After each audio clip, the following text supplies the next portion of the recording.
Attention, students of ICSE Class 9 and 10 and Intermediate First Year. Do subscribe to Study with Sudhir YouTube channel where we cover English literature, history, civics, geography, biology and English grammar and many important motivational videos too. Don't forget to click on the bell icon so that you can get regular updates. Hello and welcome to study with Sudhir. Study में सुधीर में आपका स्वागत है। आज हम देखेंगे Mahatma Gandhi and the national movement के भाग 2 पर। हमने भाग पहले में नॉन कॉपरेशन मूवमेंट के बारे में पूरी तरह से पढ़ा। उसके बाद साथ हमने ये भी जाना कि विच factors were responsible for Mahatma Gandhi and his initial days in the freedom struggle of India and about Satyagraha, about non violence, about अहिंसा and the entire doctrine of mass movement. So those are the things which we read in part 1. So मेरी आपसे गुजारिश ये है कि भाग 2 देखने से पहले you do make it a point to see part 1 of this video so that you can understand it in continuation. So we have discussed about the reasons why, the three main reasons which led to the non-cooperation movement, what happened during the non-cooperation movement, and today we will be now looking in this part 2 of this entire Mahatma Gandhi and the national movement chapter about what were the reasons why the non-cooperation movement came to a rather abrupt end. So what happened was, because the government was taken aback by the power and the magnitude of the non-cooperation movement, it took several measures to repress the movement. That movement को पूरी तरह से एक तरह से दबा दिया जाए। And गांधी जी की एक तरह से आह्वान की वजह से काफ़ी लोग जेल जाने लगे, तो एक तरह से जेल का डर भी लोगों की मन से निकल गया, लोगों के दिमाग से निकल गया, और एक तरह से जेल जाना एक तरह से प्रेस्टीज सिंबल बन गया। It almost like became a place of pilgrimage and all important leaders except Gandhi ji were actually put in jail at that point in time.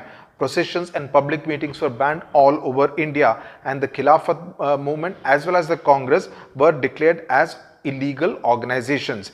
But then on February 12, 1922, something happened which completely changed the entire character of the non-cooperation movement, and the non-cooperation movement was called off. So let's look at what happened on February 12, 1922, which was such a dramatic day as far as this movement was concerned.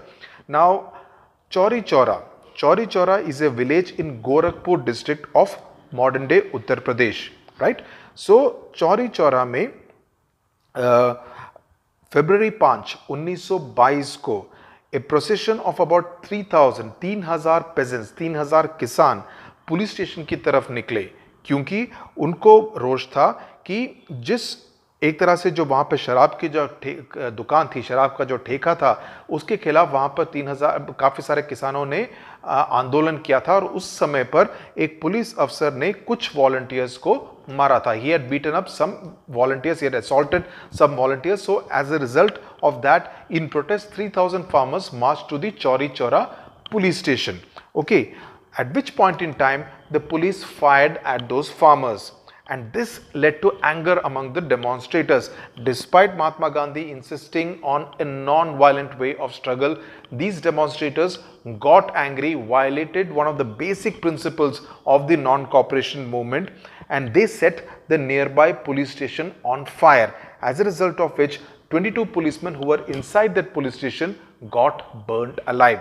Again, as I told you in part 1 of this chapter, please look at this very dramatically short scene in the film Gandhi so that you will get an idea about what really happened in Chauri Chaura, and that had an impact on the non-cooperation movement. So 22 policemen को वहाँ पर जिंदा जला दिया गया, and this was a very violent incident. Mahatma Gandhi was completely against it because he believed in ahimsa, and he withdrew the non-cooperation movement a week after that incident on February 12, 1922. So it came to an abrupt end. Now, Mahatma Gandhi के इस निर्णय से काफ़ी सारे लोग, नेता जो कांग्रेस के थे, वे सहमत नहीं थे. मोतीलाल नेहरू, जो कि जवाहरलाल नेहरू के पिता थे, या लाला लाजपत राय, खास तौर पे उन्होंने इसकी आलोचना की. They criticize this decision taken by Mahatma Gandhi. Subhash Chandra Bose called it a national calamity because उनके मन में यह था कि नॉन कॉपरेशन मूवमेंट की वजह से अंग्रेजों पर काफ़ी दबाव पड़ रहा था, और इस दबाव को अचानक निकाल देना एक तरह से ठीक बात नहीं है, सही निर्णय नहीं है। लेकिन महात्मा गांधी ने चूंकि इस तरह की हिंसा चौरी चौरा में हुई और वे पूरी तरह से नॉन कॉपरेशन मूवमेंट के एक तरह से प्रिंसिपल्स के खिलाफ जा रहा था, इसलिए उन्होंने निर्णय लिया कि नॉन कॉपरेशन मूवमेंट को वो तुरंत समाप्त कर देंगे। और गांधी जी ने जवाहरलाल नेहरू को उस समय पर कहा कि if the thing had not been suspended we would have been leading not a non violent struggle, the cause will prosper by this retreat। उनका मानना यह था, Gandhi ji was not in agreement with Motilal Nehru or Lala Lajpat Rai or Subhash Chandra Bose, and he told Jawaharlal Nehru that if we were continuing to lead this will no longer be a non-violent struggle because of what happened in Chauri Chaura, and he believed that as a result of this retreat, that is this stopping of the non-cooperation movement, the entire independence movement will gain in strength, is what Mahatma Gandhi strongly believed. Everybody respected his decision, even though they did not completely agree with what he had done. So Gandhiji suspended the law-breaking part of the movement and asked congressmen to pay attention to constructive programs, which is removal of untouchability, Hindu-Muslim unity, and popularization of both Swadeshi and Khadi. And he was arrested on March 10, 1922, less than a month after he had suspended the non-cooperation movement, and sentenced to 6 years of imprisonment, though he came out after 2 years because of his ill health. Now अब हम देखेंगे कि इस पूरे non cooperation movement जो कि 1920 और 1922 के बीच में हुआ, उससे किस तरह का इंपैक्ट हुआ पूरे भारत पर और पूरी तरह से स्वतंत्रता के आंदोलन पर। पहला बड़ा इंपैक्ट ये था कि national movement became a mass movement. Mass movement का मतलब ये है कि सारे लोग एक तरह से जुड़ गए कि भारत को किसी भी तरह से अंग्रेजों से मुक्त करना है, आज़ादी चाहिए। तो it became a mass movement with the participation of various sections of Indian society such as farmers, workers, students, teachers and women। It was not only the elite people. अगर हम पहले के जो चैप्टर्स देखें, जब दादा भाई नेहरू जी जैसे नेता थे, वो एक तरह से मोर इलीट सेक्शन ऑफ सोसाइटी थी which was leading the freedom struggle. लेकिन नॉन कॉपरेशन मूवमेंट की वजह से महात्मा गांधी ने ये तय कर लिया कि सारे लोग एक तरह से स्वतंत्रता आंदोलन के साथ जुड़ गए। Gandhi ji Nehru described non-cooperation as a peaceful rebellion, a most civilized form of warfare and yet dangerous to the stability of the state, that is the British rule।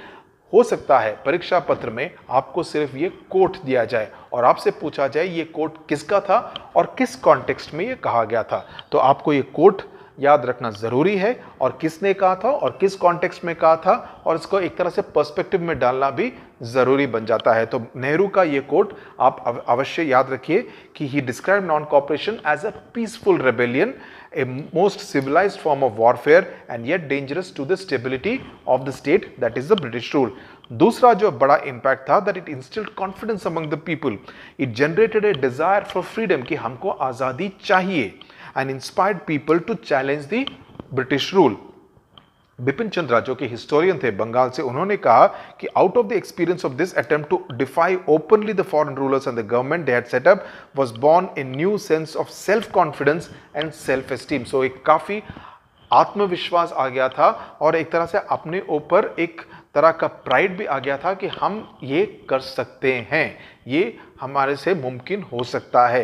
तो ये कहा था बिपिन चंद्रा जो कि एक काफी बड़े इतिहासकार थे।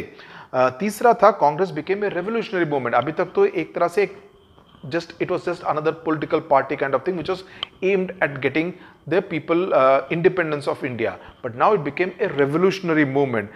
From a deliberative assembly it became an organization for action। चौथा impact, it fostered Hindu Muslim unity. Hindu Muslims because of the Khilafat movement का जो जुड़ गए थे और उसके वजह से भी Hindu Muslim unity got strengthened as a result of this non cooperation movement. It promoted social reforms such as removal of untouchability, direction of prohibition, various national schools and colleges were set up, and boycott of foreign goods became an anthem, and khadi became the symbol of the Indian national movement। So these were the major impact of the non cooperation movement. इसके बाद क्या हुआ कि non cooperation movement के बाद civil disobedience movement शुरू होना था। तो किस तरह के जो फैक्टर्स थे वे सिविल डिसोबीडियंस मूवमेंट की तरफ भारत को लेके गए। सो महात्मा गांधी ने 1930 में, यानी कि नॉन कॉपरेशन मूवमेंट को खत्म करने के 8 साल बाद सिविल डिसोबीडियंस मूवमेंट का कॉल दिया। This movement was to be different from the non cooperation movement. और आपसे ये प्रश्न जरूर पूछा जा सकता है कि नॉन कॉपरेशन मूवमेंट और सिविल डिसोबीडियंस मूवमेंट में खास तौर से क्या अंतर था। The non cooperation movement which was in 1921 and 1922 sought to bring the working of the government to a standstill by not cooperating with the administration, कि हम सरकार को चलने नहीं देंगे क्योंकि हम सरकार के साथ एक तरह से कॉपरेशन नहीं करेंगे, एक तरह से सहायता नहीं करेंगे। लेकिन civil disobedience movement was an attempt to paralyse the administration, कि सरकार बिल्कुल चले ही ना by breaking some specific rules and regulation, की जितने भी उसके नियम हैं उसका हम उल्लंघन करें। The circumstances that led to the civil disobedience movement were these ones. The first one and the most important one, which can also come as a 2-mark question, is the Simon Commission. Simon go back का नारा आपने सुना होगा। तो Simon commission in November 1927, that is civil disobedience movement के शुरू होने के 3 साल पहले, नवंबर 1927 में the British government appointed the Indian Statutory Commission, which was popularly known as Simon Commission because of Sir Simon who was heading the commission. Sir John Simon उनका पूरा नाम था। तो उनका बेसिक मैंडेट ये था कि क्या भारत को, हालांकि वे एक कॉलोनी है, उसमें ज़्यादा कॉन्स्टिट्यूशनल रिफॉर्म्स को इंट्रोड्यूस करने की आवश्यकता है या नहीं।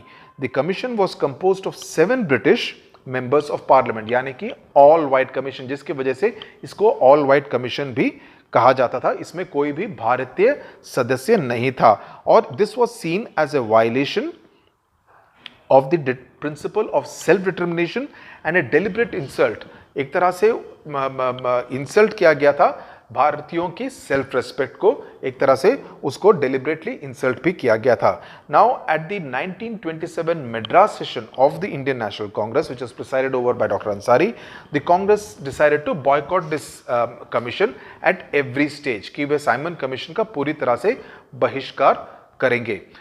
मुस्लिम लीग और हिंदू महासभा ने भी कांग्रेस का इसमें साथ दिया। और फरवरी 3 को जब ये कमीशन, साइमन कमीशन बॉम्बे पहुंचा, तो उस दिन पूरी तरह से पूरे भारत में हड़ताल का आयोजन भी किया गया था और काफ़ी सारे काले झंडे भी लहराए गए। उस पर लिखा गया था साइमन गो बैक। और उस समय लाहौर रेलवे स्टेशन पे उसी दौरान अक्टूबर 30, 1928 में, जब ये पूरा साइमन कमीशन के अगेंस्ट जितने भी आंदोलन पूरे शहरों में, काफ़ी सारे शहरों में चल रहे थे, अक्टूबर 30, 1928 में लाहौर रेलवे स्टेशन पे लाला लाजपत राय को मारा गया और उसके बाद कुछ दिनों बाद उनकी मृत्यु हो गई। सो साइमन कमीशन की वजह से लाला लाजपत राय एक तरह से शहीद हो गए। साइमन कमीशन ने किस तरह का रिकमेंडेशन दिया था उस टाइम के भारत में? उनका कहना था कि जो जितने भी प्रोविंशियल लेजिस्लेटिव काउंसिल्स हैं उसमें ज़्यादा सदस्यों को शामिल किया जाना चाहिए। तो ये एक तरह से खास रिकमेंडेशन की गई थी साइमन कमीशन द्वारा। दूसरी जो प्रमुख रिकमेंडेशन साइमन कमीशन की थी वे थी कि एक communal representation was to continue, यानी कि हिंदुओं को इतना कोटा, मुस्लिम्स को इतना कोटा, ईसाइयों को इतना कोटा, सिखों को इतना कोटा। तो एक तरह से कम्युनली रिप्रेजेंटेटिव, ताकि उनको लग सके कि हम हिंदू मुस्लिम एक तरह से रिलीजन के बेसिस पे लोगों को, भारतीयों को बांट सके। तो ये था साइमन कमीशन के 2 प्रमुख रिकमेंडेशन। बाकी भी रिकमेंडेशन है लेकिन ये 2 मेन रिकमेंडेशंस माने जाते हैं। इसके बाद आई नेहरू की रिपोर्ट, जवाहरलाल नेहरू की रिपोर्ट 1928 में। ये सब हम पढ़ रहे हैं जितने भी कॉजेस थे, the reasons which led to the civil disobedience movement. Now Nehru की रिपोर्ट में ये कहा गया 1928 में कि हमको भारत को एटलीस्ट डोमिनियन स्टेटस तो चाहिए, पूर्ण स्वराज ना भी मिले लेकिन डोमिनियन स्टेटस तो चाहिए। और दूसरा ये होगा कि अगले सेशन में, जो लाहौर का सेशन 1929 में था, उसमें एक कदम और बढ़ गए।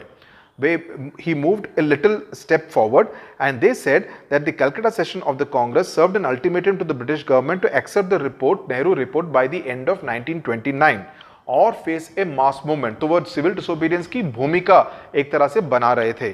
Since 1 year time limit set at the Calcutta session expired in Lahore, the Nehru report was said to have lapsed, and at the Lahore session of the Congress in 1929 it passed a resolution saying हमको पूर्ण स्वराज चाहिए, that is complete independence will be the objective of the Congress, पूर्ण Swaraj, full freedom, And on the night of December 31, New Year's Eve 1929, Jawaharlal Nehru led a procession to the banks of the river Ravi in Lahore, जो कि अभी पाकिस्तान में है, और वहां पे उन्होंने तिरंगा लहराया वहां पर, और उन्होंने कहा कि it is a crime against man and god any longer to submit any longer to British rule. तो एक तरह से पूर्ण स्वराज को मांग को वहां पर रीट्रेट किया गया, और वहां पर यह कहा गया कि 26 जनवरी को वे पूर्ण स्वराज दिवस के रूप में मनाएंगे, और उस दिन सभी जगहों पर ट्राइकलर फ्लैग को लहराया भी जाएगा। यही एक कारण है कि 26 जनवरी later on became, after the constitution was adopted,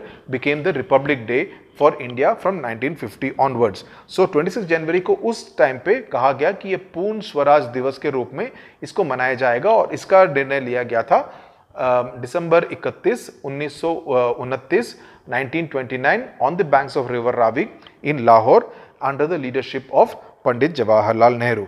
सो ये था as far as the